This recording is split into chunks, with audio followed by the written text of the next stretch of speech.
Hey, Pete here for Studio Live today, and welcome to the first video in this series where I'll be diving into my recently released EP that I made 100% in GarageBand on the iPhone. So in this video, what I'm going to be doing is giving you a tour, not so much of my studio, but of the instruments and devices and ways that I actually recorded all 4 of the tracks. And then in the following 4 videos, I'll be taking you one by one through each of the 4 tracks in GarageBand and actually showing you a bit more detail of how the songs were actually put together, constructed, and recorded. So let's jump into it now. So let's firstly take a look at the instruments that I used on the EP. So we'll dive into the corner of my tiny little home studio here. First of all, there's the keyboard. It's a USB keyboard that I used on some of the tracks, and that's a handy keyboard to have because it uses an external power supply, so it doesn't have to be powered via USB, which means that I can plug in via USB to the iPhone and power it separately and use it in GarageBand, which is very cool. And then a couple of acoustic guitars there. Now I used a microphone and through my Steinberg audio interface, which I'll show you shortly, how I recorded those. And then I have my 2 electric guitars, one Les Paul copy and one with more the single coil pickups there, and a bass guitar as well, which I recorded the bass. So those I went in direct into GarageBand, again via the Steinberg interface, but via the instrument plug, which I'll show you shortly. So in terms of microphones, I exclusively used these 2 little babies here. So this one is the MXL 550 large diaphragm condenser microphone, and its little brother or sister here is the MXL 551 small diaphragm condenser, and they've got their clips there. So this is about a $120 kit, so this is really affordable.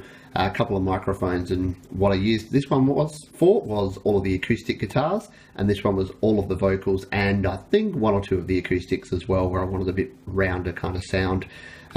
So that was just hooking those up to a mic stand and hooking those in through my Steinberg USB interface, which I'll show you right over here. So this is the Steinberg UR12 USB interface, and I've got a whole video on this if you want to check out. I'll put the link down below, but this is my favorite interface at the moment for using with mobile recording, because not only does it have 2 channels, one microphone channel on the left there and 1 instrument channel, but it actually can be powered via a USB power pack and then plugged in to the iPhone directly. So you can see here we've got the USB plug there, and I'm using, well, I used this adapter here, a lightning adapter, to go straight into my phone, and it can be powered separately here with a separate 9-volt DC power source. So that meant that I could have this wherever I needed to go. So I literally have my phone there, a battery plugged into this one, and wherever I needed to record, I could record in my walk-in robe if I needed to get some isolation, or I could record in whatever room in the house I needed to without worrying about where my studio equipment was, because I could take it with me. And that is pretty much it. So you can see that it's a pretty humble sort of setup here. I'm not rocking any $2,000 guitars or thousands of dollars worth of equipment. It's a very affordable microphone interface, a few guitars that I've collected over the years, and again, definitely nothing there that's cost the bank. The only other thing that is of utmost importance is something like this.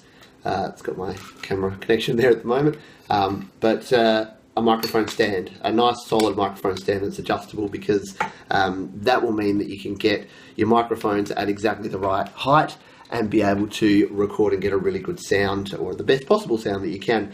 The only other thing that I wanted to show you was something a bit fun. So on the last track, I needed something. It's a bit of a country song, I guess. I'm not really a country fan, but the last track was a bit more of a country sound, and I wanted to get a ukulele or a banjo or some sort of instrument. So I had a bit of a look around, and I decided I would borrow this one from my daughter. And this is the actual banjo track, not banjo, this is the actual ukulele track that you hear in the last song called Home. And it's actually tuned to an open G tuning, just because I can't play the ukulele and I wanted to add that in. So that was just a little bit of fun.